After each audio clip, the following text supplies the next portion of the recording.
Over the last few years, I've been heavily influenced by some of the work that my partner has been doing around decolonisation, particularly in the field of yoga. And it's led me to think about how this applies to music and my own relationship to music. And I've realised that my own classical cello training from way back when, the kind of the exams that I did, the framework that I was expected to adhere to was really a kind of like all those were Western colonized versions of what the instrument represents. And while it gave me a lot of technical abilities that have stayed with me throughout years of inactivity with the instrument, that's another story. The restrictions of the approach that I had has sort of followed me through life, and it's had some, really sort of detrimental effects. And I noticed this when I picked up the instrument a few years ago. I'm still thinking within the confines of that sort of framework. But it was when I first heard, the music of cellists like Abel Solarco and the music of my guest today, that I heard really like this sort of unrestricted redefinition of their instruments and what the music can represent, and a mind that's free from so much of the kind of colonized capitalistic world. And it felt like their own stream of consciousness was sort of washing over me, and they've really been inspirational for me to try harder to overcome the obstacles that I've got with reconnecting with the cello.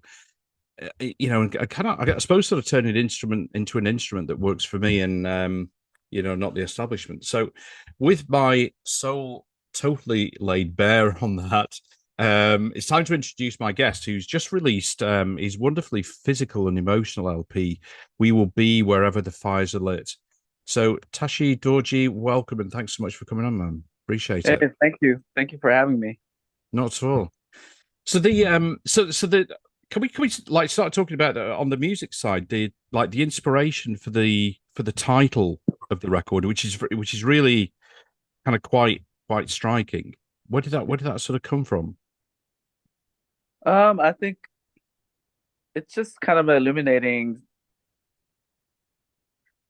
uh, as a work of solidarity, kind of like the idea of solidarity and Mm, spread the network of mutual aid and the work of coming together with all the oppressive in the times of very oppressive times.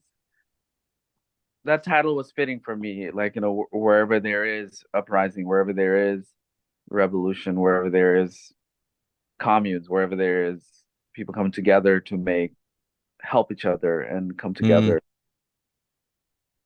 that's where we'll all be together. Like kind of along that line, like mm, of reality and solidarity.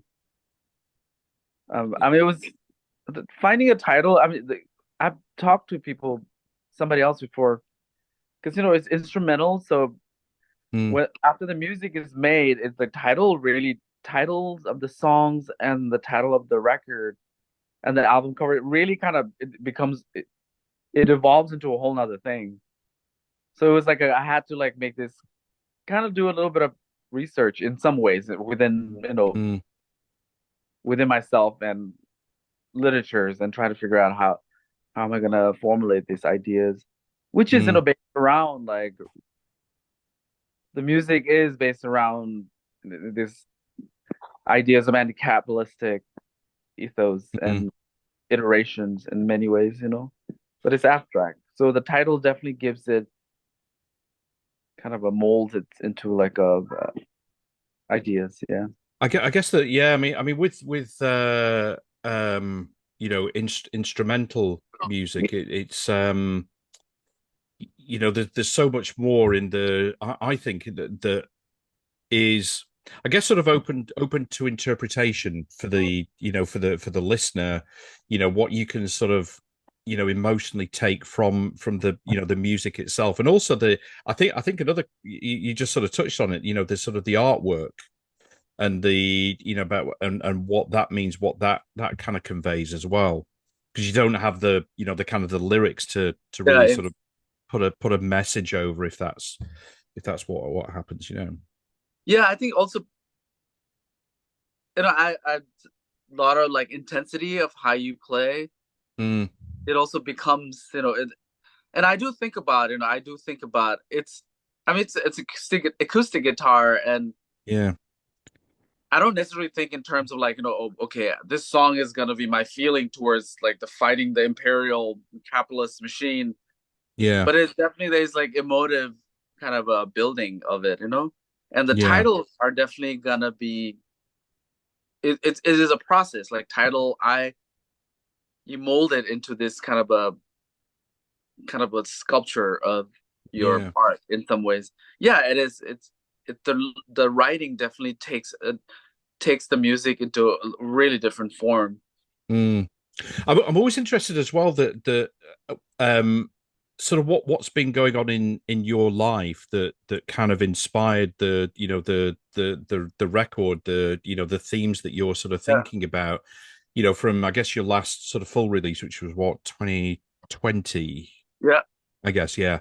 So in that kind of 4 year period, and how you've sort of what you've been thinking about, what's been impacting your life, and how you've evolved over that period as well. Well, I think it's a lot of these themes are it's it's the same. Like Stateless was also kind of a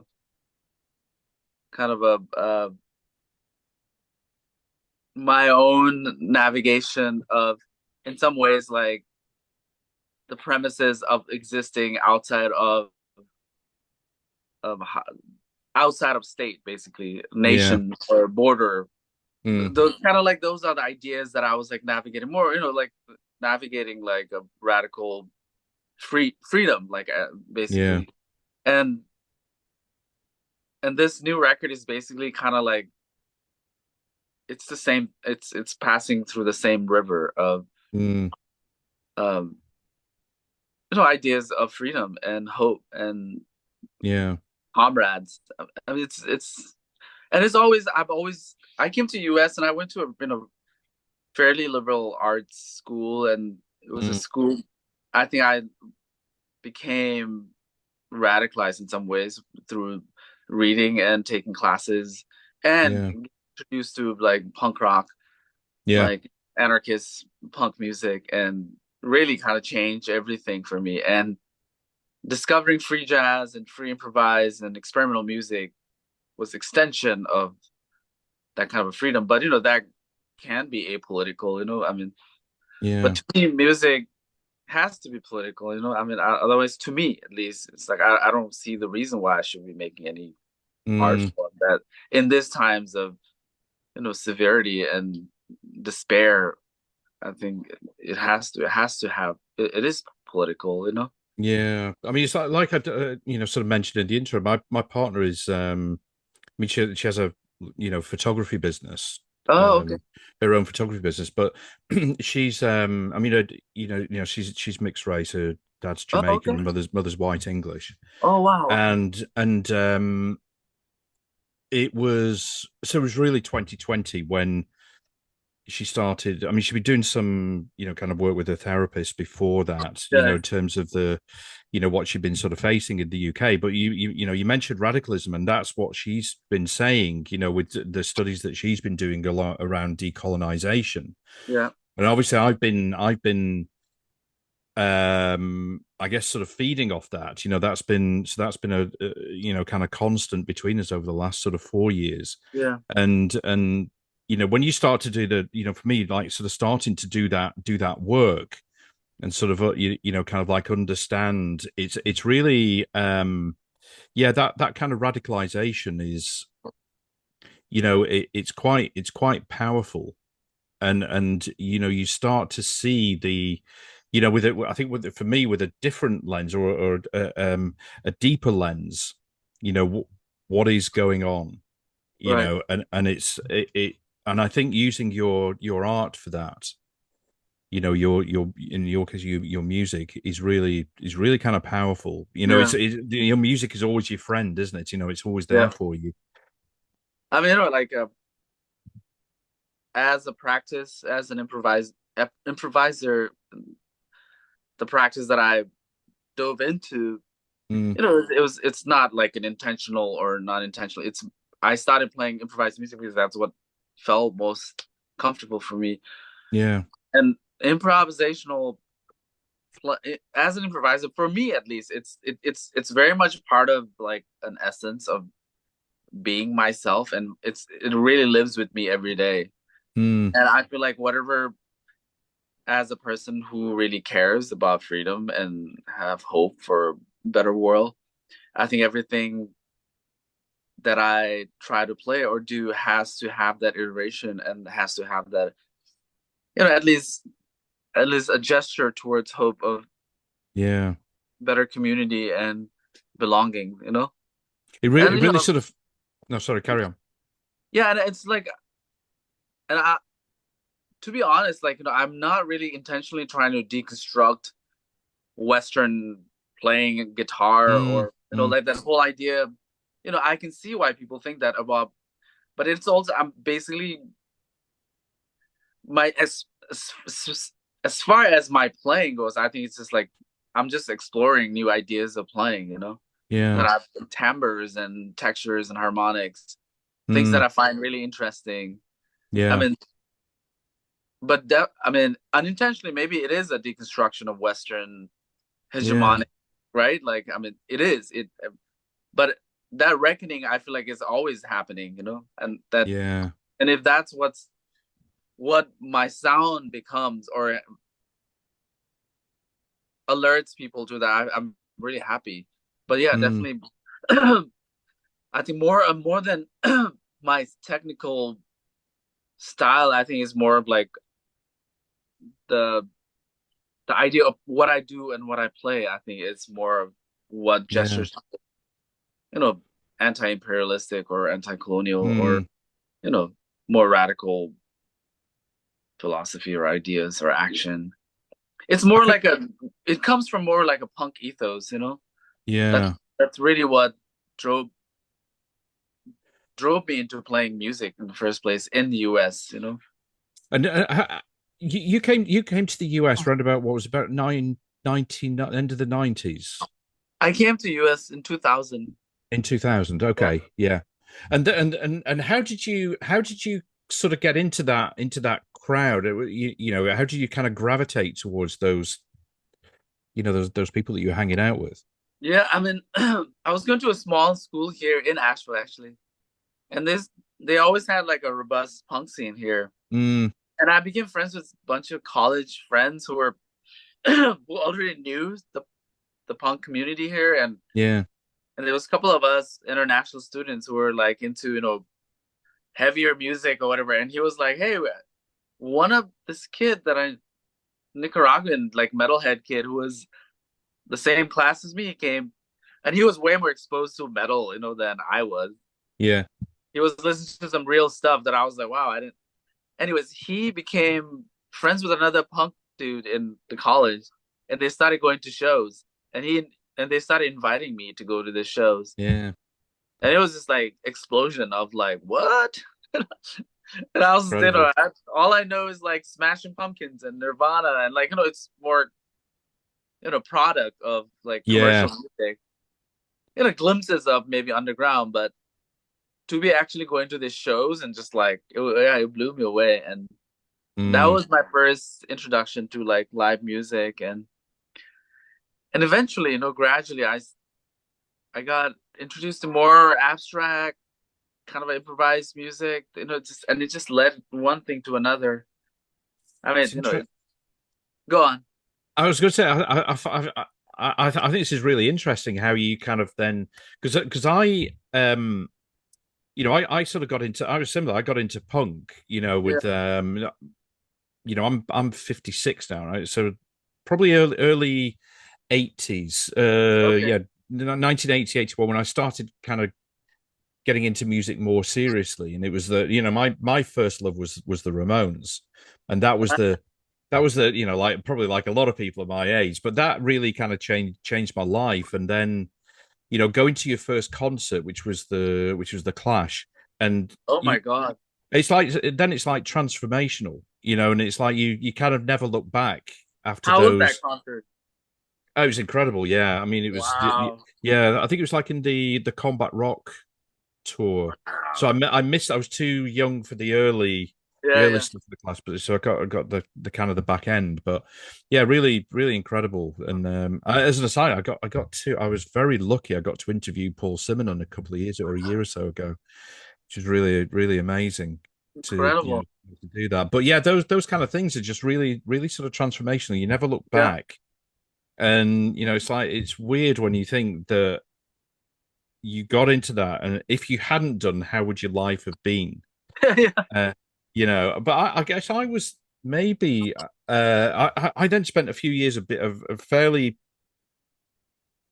bit tunnel vision. That I sort of looked at. I was into punk, I was into hardcore, that sort of stuff, Yeah. and it was really for me. It was the probably the first Public Enemy album Wow. that started then to open my mind, to Amazing. a different to exploring different kind of styles of music, genres, if you want to call it that.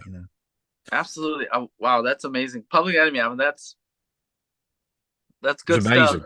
Oh, Yeah, yeah. it was, yeah, it was just, it kind of, I think because it had that, it just kind of like had that kind of like aggressive sort of punk feel about it. It was Absolutely. completely sort of different style of music and beats, but it was very political, which I was always into very political and sort of kind of social music. So Yeah. just a perfect sort of fit for me at that time. Yeah,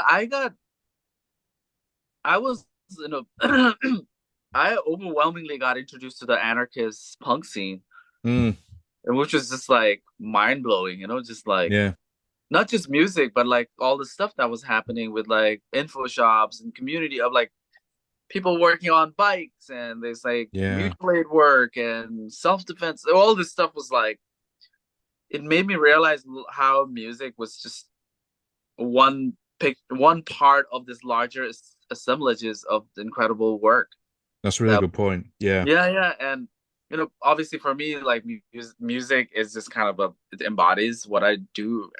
That's like a large part, but being part of that kind of introduced to that community was just like really empowering to see not just music but like a lot of these things played part for yeah.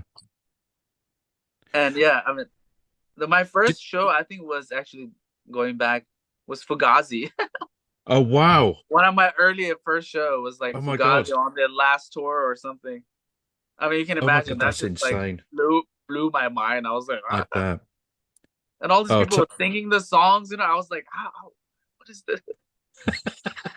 it's funny, How isn't do it? they know this songs? It's funny, isn't it, when you tune into when you get into a band that other people have been into for a lot longer, and you're there, and Yeah, you're kind of like, yeah, how the fuck did people know the words to all yeah, this? I've been missing out. yeah. But it was amazing. I mean, I was like third semester in US, Yeah, and all these kids, and they were like, "You gotta come and see this band." I was like, "Oh, okay, weird name." yeah, But it was at like this really, it was $5 show, and it was like this like really not DIY. It was like this just kind of a gnarly venue, yeah. packed, It's just fantastic. and it was so good. I was right in the front, and it was just propulsive, like dynamic. And Yeah, anyways, that was that's like one of the first shows. that's incredible. I mean, that again, that sort of stuff is just kind of like it's just memorable. You never forget that. I I mean, remember there's just talking about the what you were mentioning about the kind of like the anarchist group and music being one part of that. I remember I had a chat with. Do you remember the UK band Chumbawamba? of course, yeah. Yeah. So I had a chat with Alice Nutter. She was one of the kind of founding members, and she was saying that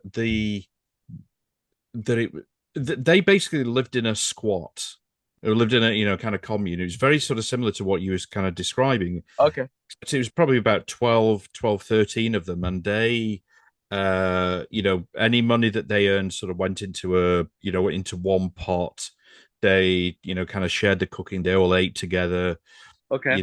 and stuff like that. And she said that there was so much power in that, when kind of like there was in the 80s in the UK, there was a right wing government in power, and it was very, there was a lot of anti-union stuff going Wow. on, Was that with and Thatcher? that was with Thatcher. Yeah, exactly. And so there was the miners' strikes, there was riots going on, but so there was a real kind of like tension in the UK, and anarchist groups got that they faced quite a lot of tension with the establishment, Wow. and also with the public that would that was part of the establishment.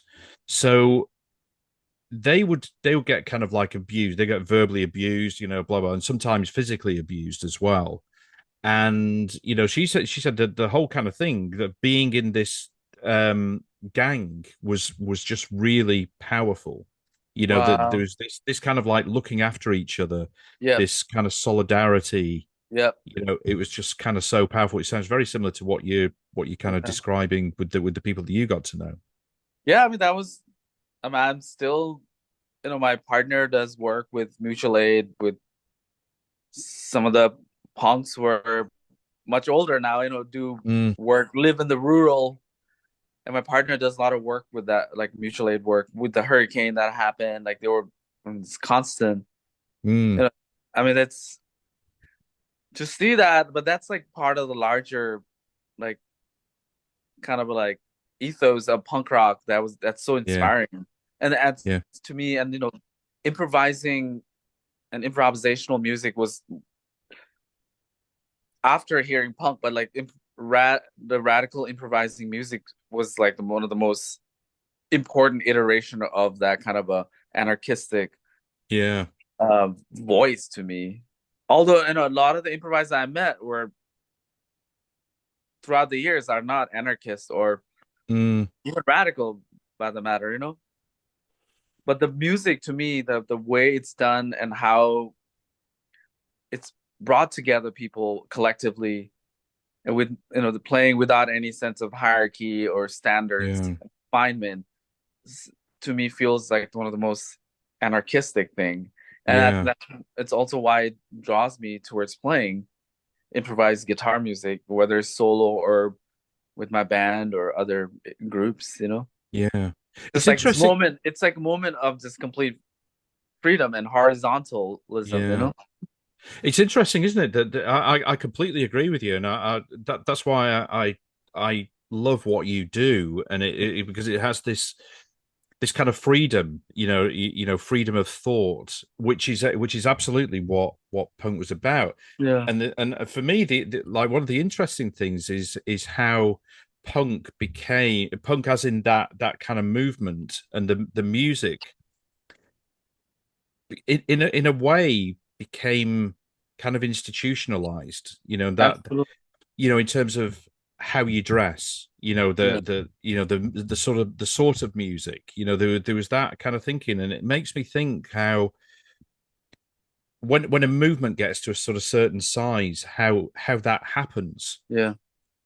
rather than keeping that freedom of Yeah. thought. Yeah, like punk getting codified into certain aesthetic Mm, limitations. Yeah. I mean, like bands like the X from Netherlands, I feel like they yes. exemplify me to like what punk is. Yeah. This freedom. I mean, the X Amazing. has played with the Ethiopian to like free jazz to like Yeah. literally like Terry X and Andy Moore are some of the most incredible guitar players and like completely free of any genre limitations. Yeah. Yeah. And that's that, but it's rare occurrence in punk because I think you're right. There's like this kind of a like the aura of institution of punk, right? Like the codified punk Yeah. uh, mindset confines punk rock into playing the kind of iterate the same thing over and over again. But Yeah. I think it can, but it can. It's always broken. I feel like Yeah. bands like the X or trying to think like Godspeed You Black Emperor or Yeah. Of course. Yeah. Dogface Hermans. Yeah. Like those bands. I Yeah. feel like ours like some of the most punk bands to me. Because it's really kind of breaks free from And some of the stuff. it is kind of like about the about your mindset, Yeah, about the way that you think. It's not for me. It's never really been about the style of music. yeah, You kind of think this idea of kind of resistance and sort of protest that feels. I mean, I know not all musicians want to go down that route, and I yeah, totally understand that. But for me, it feels like that is a, a very relevant and important part of what music yeah, can be.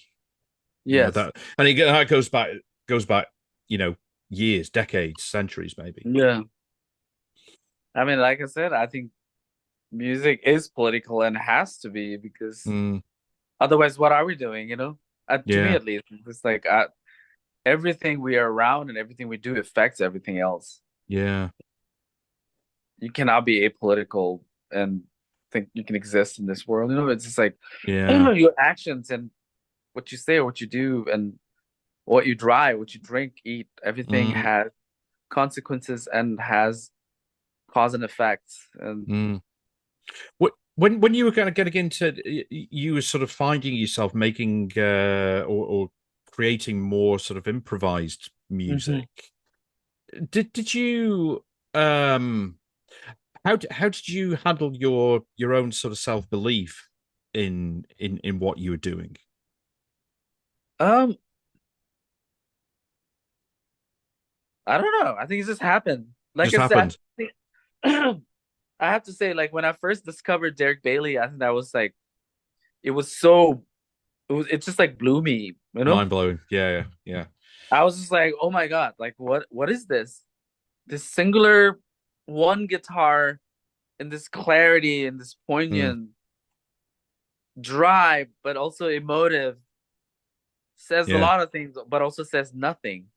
yeah, And that this is just like that whole enigma of the playing, the style was just it drew me and I saw I wanted to play improvised music, but like solo. Like I was very mm, interested in playing solo, but because everything I've heard before was like virtuosic guitar playing.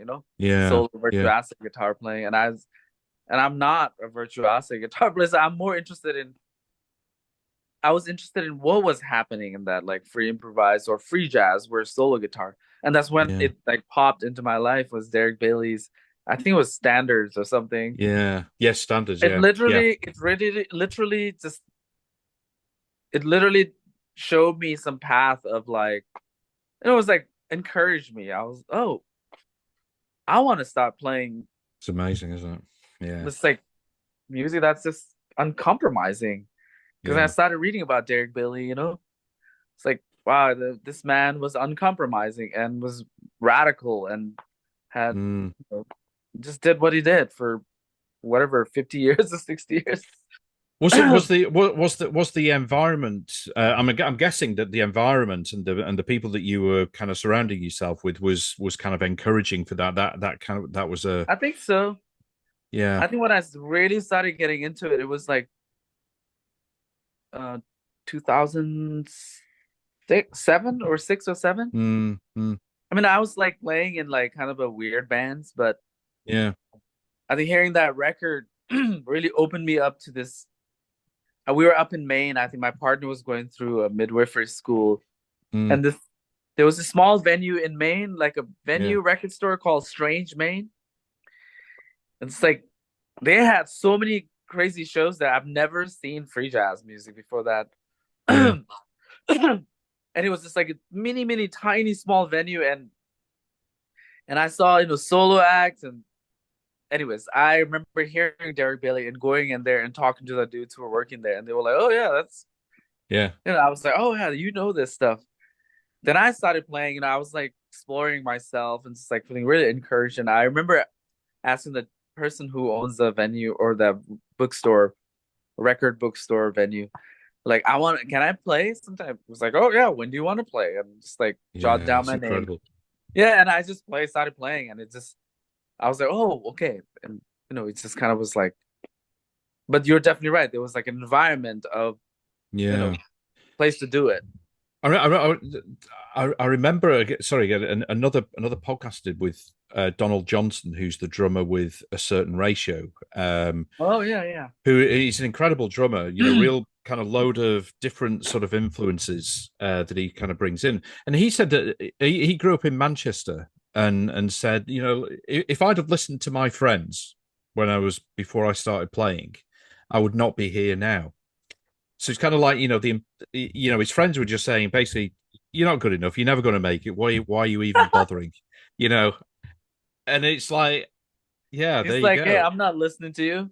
I'm not listening to you. You know, I'm gonna kind of go with your heart. But I know that like if that had been me, for example, at that time, I may have listened to them.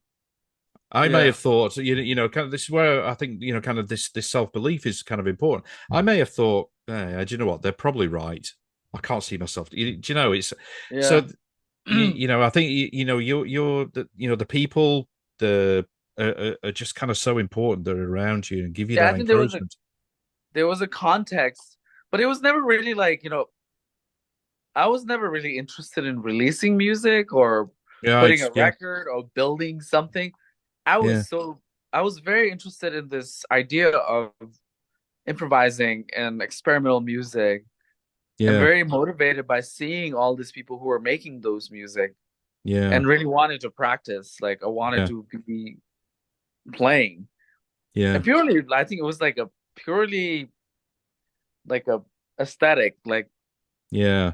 The experience of doing it almost. It's like that's yeah, I what was like, I excites want to me. do it. Yeah, I want to do Yeah, it because I see all these people doing it and it's really amazing yeah, and I was really motivated by that. And I was I never thought I would release anything really, yeah, yeah. I always thought that was for like real artists or something. No, you did. You just reminded me. You did something with Sally Gates Yes, it was recently. like a trio record with Elliot Sharp, Sally, and me. Yeah, because I know that I was talking to Trevor Dunn, who did the record Oh, okay. with her recently, and which was like again just like an amazing kind of um way to go with kind of like improvisation, thinking about okay, what how do we live our lives with limitations, and what does it Yeah, mean to yeah, kind of break out of those sort of limitations? I just thought it was just like a really like interesting idea, and I just love that. I again going back to what you're doing yeah, with that kind of freedom of mind and that just almost like sort of purity, you know, yeah, to think without kind of barriers or anything. yeah. And I think, and more, as you mature in your thoughts and Mm, your articulation, it's improvisation as a practice. I see it more aligning with this more mm, anarchistic, yeah. horizontal, and it makes more sense now. It's like, of course, this music has it's one of the most radical form of music, Yeah, improvisation, and it's yeah, one of the most important form of music to me, at least. yeah, That really eradicates the notion of formalism, the notion of hierarchy, and also the notion of commercial mm, capitalist yeah, manufacturing of music, because it destroys all of those standards. yeah. And How when how do you sort of reconcile that with you know because you were saying that you know your original intention was not to release or you didn't have the intention of releasing music. it was never a thought, or like, I didn't Mm. really, like I So said, I what? was like, oh, this person has cassette release. Wow, that's cool. But it was Yeah, never like, oh, I want to. I think it's partly growing up as a Bhutanese. There's really no, you're taught not to think about yourself in some ways.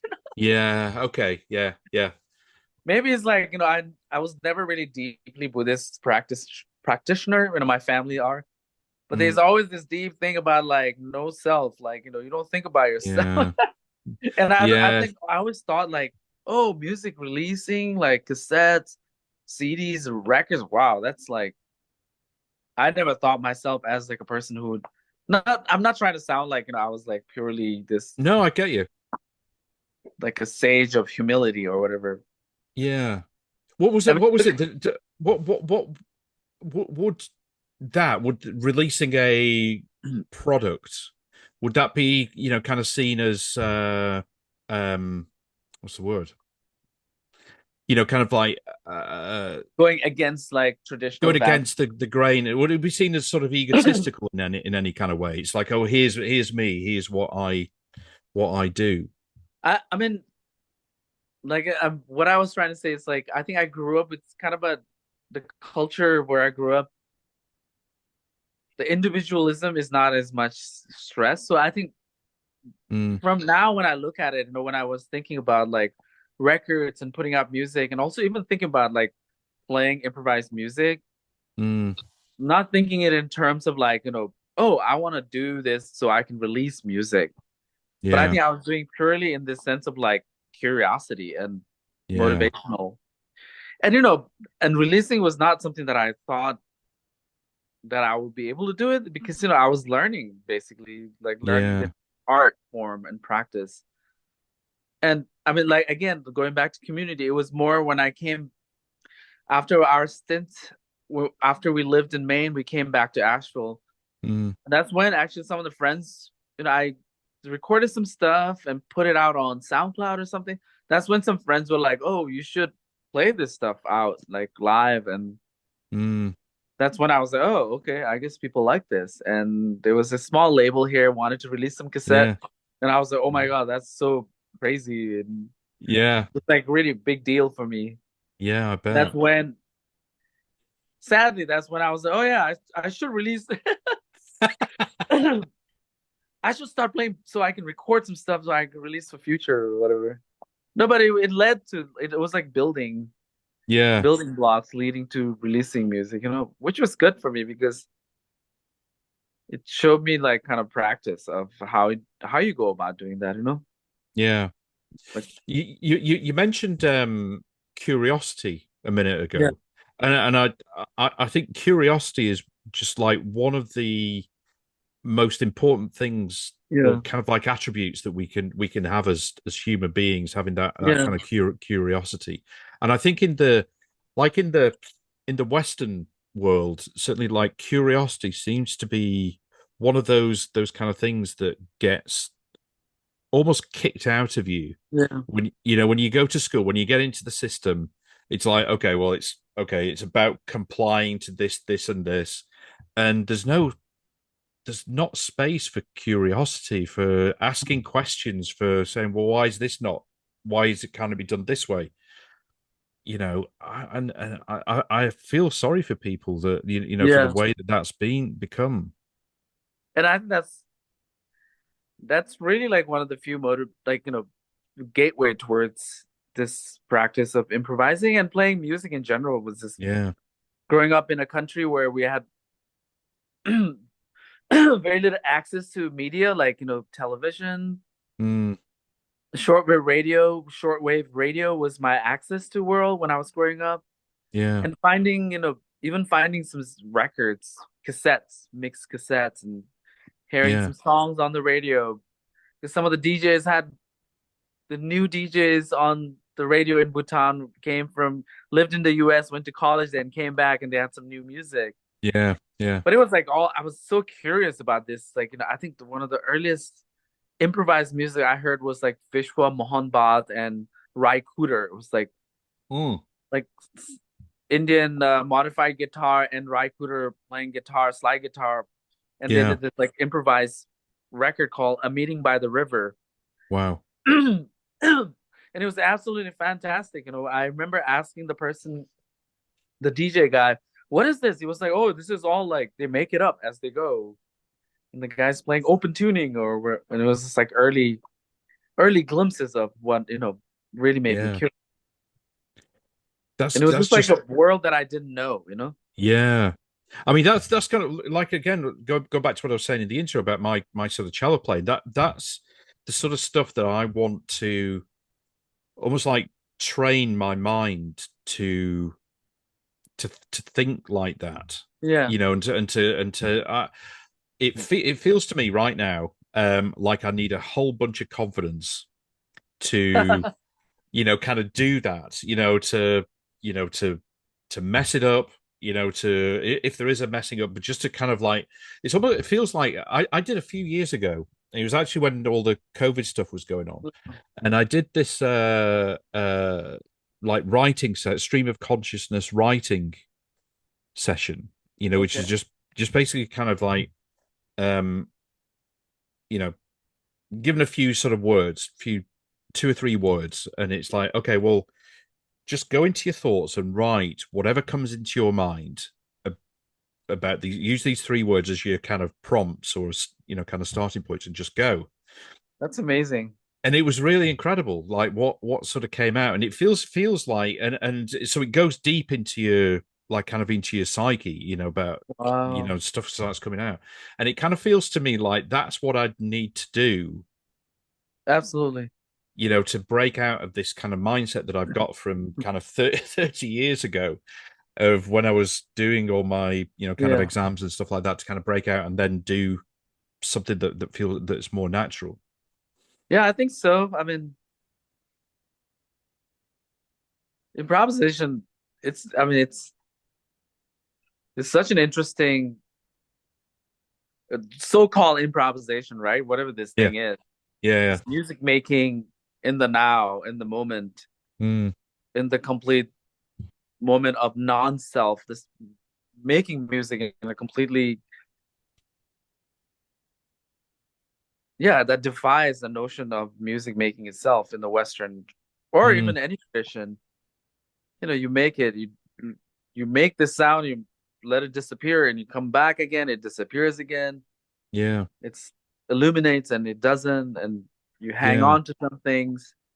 But also to me, sometimes that feels like life. It's just like that's yeah. really like what life is. You live and you die and you ail and you are happy, you're sad. And Mm, improvisation in its most tension and the most volatile nature kind of iterates something like yeah. that. I think. Well, it's interesting, isn't it?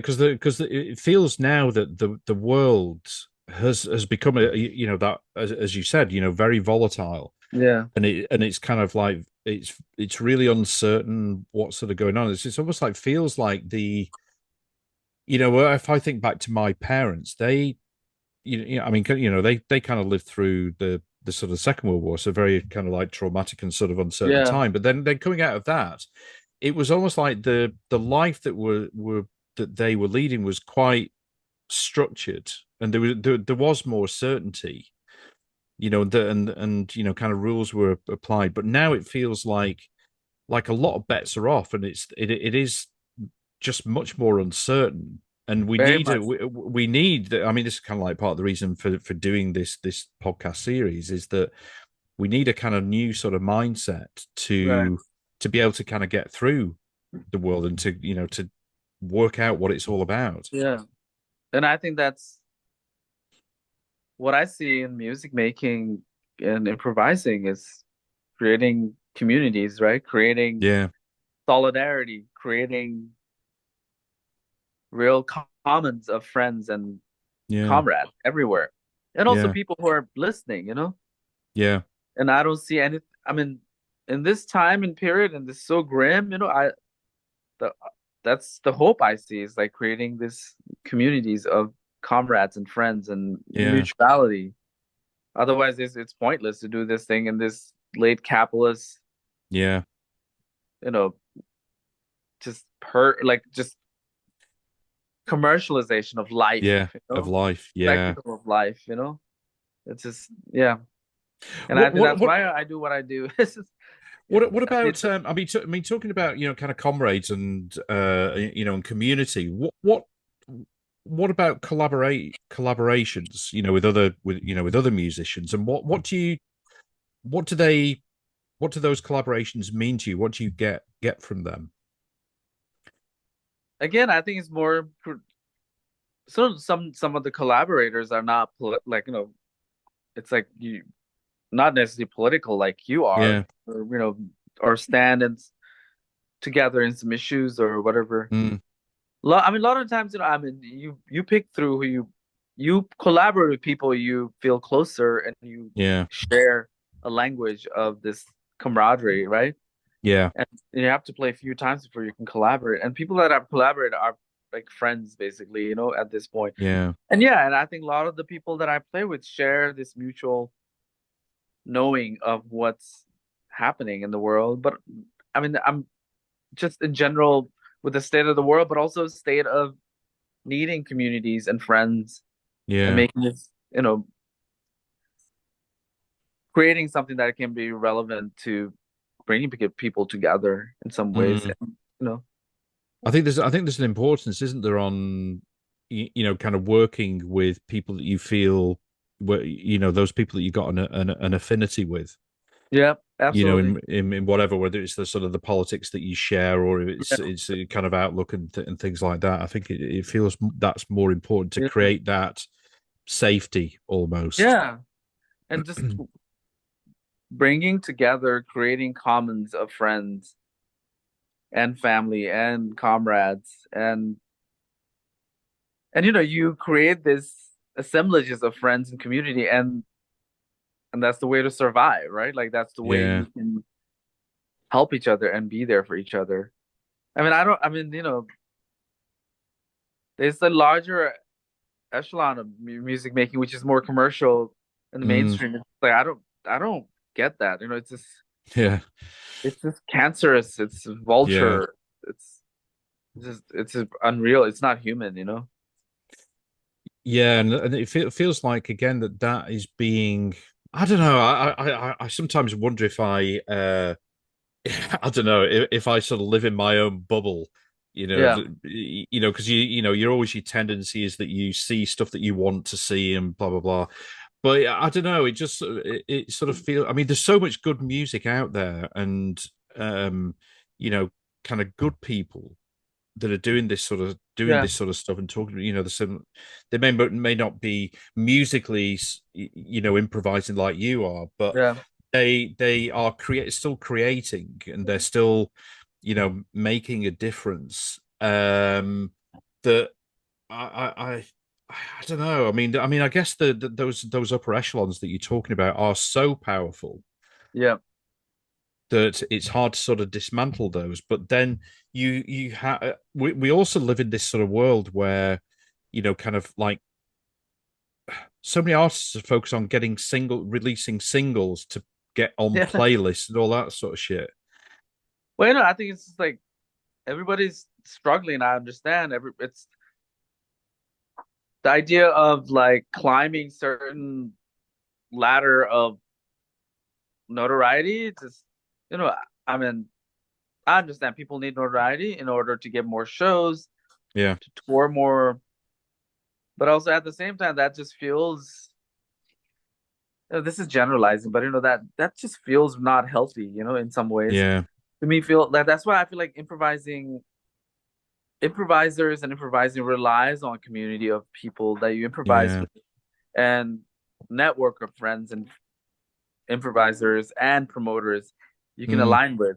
And I think to me, it seems like it's more important to create communities in the scene that I'm in, like, with network of friends, yeah, collective, than to like rise towards like, getting records out and singles or whatever to have more streams or yeah.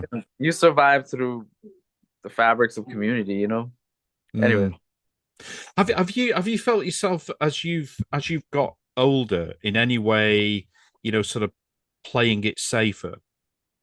no, No. never. I don't want to play safe. That's brilliant. I love it. The reason I ask is that in some ways, it's weird. Like in some aspects of my life, as I've got older, I felt myself playing some things safer, Yeah, but in other areas, I'm like, do you know what? Life's too short. Just absolutely. Yeah, like stop with the bullshit. And just do it. yeah, You listen to your instinct and just sort of do it. yeah, It's a weird kind of dynamic that I've got. yeah. I mean, I'm an improviser, and I play stuff that's, I make composition instantaneously, Yeah, and I play music that's, maybe listenable for some people, maybe not. But I don't. I'm not here to entertain. Yeah. in its purest form. It's just a music that's Yeah. it's the practice that's it's unpredictable. That's the nature of that practice. Yeah. And it's like more exciting to do something that's radically different every time. And if it's upsetting people, then it's like you won or something. Yeah. No, no, so absolutely, absolutely right. And I've done like big shows, like I've done plenty of them opening for bands. It's like I'm dead sure these people are gonna be like, who's this guy? It's I'm funny. like I'm on stage with one guitar and start It's like play for 40 minutes. It's just abstract, whatever. And I'm like, of course these people are like, get him out. it's funny. But I, I'm I not remember. I'm not gonna think about that. It's funny. I remember when Killing Joke supported Tool.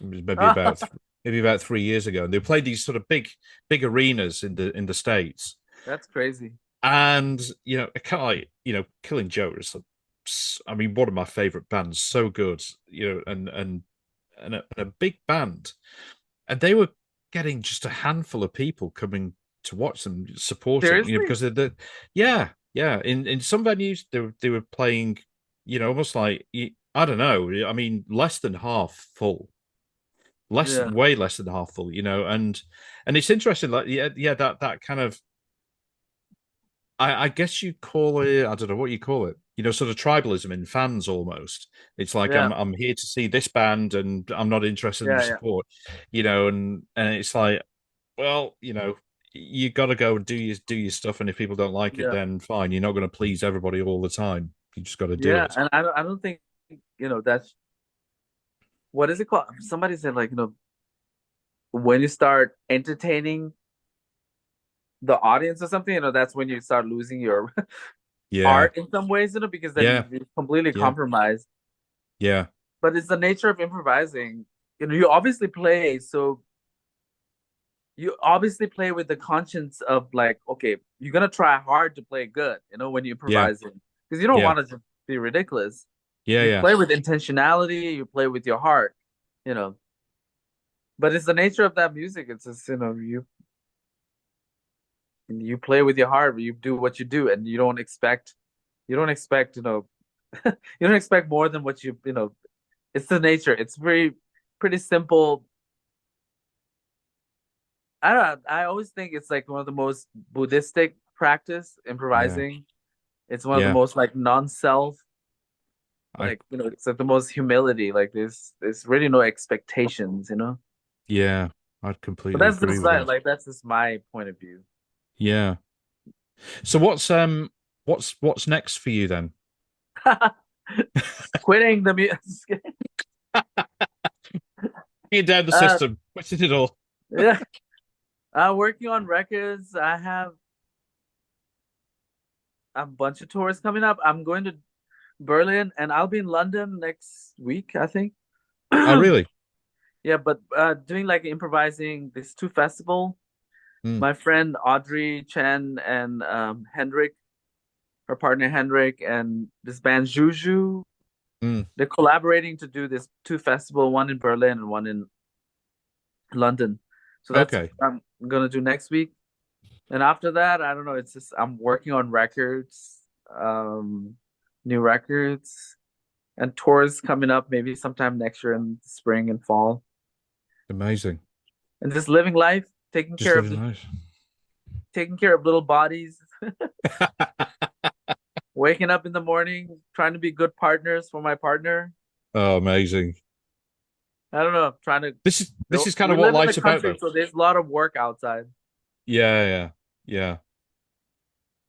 Trying to learn Brilliant. carpentry, Oh, wow. Are you? sort of. My daughter said, "You forgot Nova. It's our cat. Ah, right. Taking How care of old's the your daughter? cat." How old's your daughter? My daughter is 9. Brilliant. My son is 6. Yeah, Yeah. And you and forgot I and you have an forgot the cat as well. yeah, and I have an older son who's 22. Okay, got you. Yeah, yeah. But yeah, Brilliant. whereabouts do you live in England? I'm in London. I'm in London. Oh, okay. Yeah. Yeah. So Let I've me know been if been if you're around. I'm around.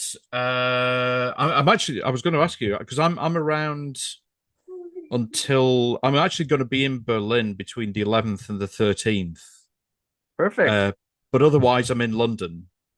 Okay. So if we can work something out, it'd be good to say hi for sure. Yeah, I'll see you in Berlin if not, you know. Yeah.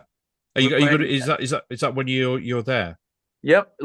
No, actually, no, Berlin is 7, 8, and 9 December. Okay. Okay.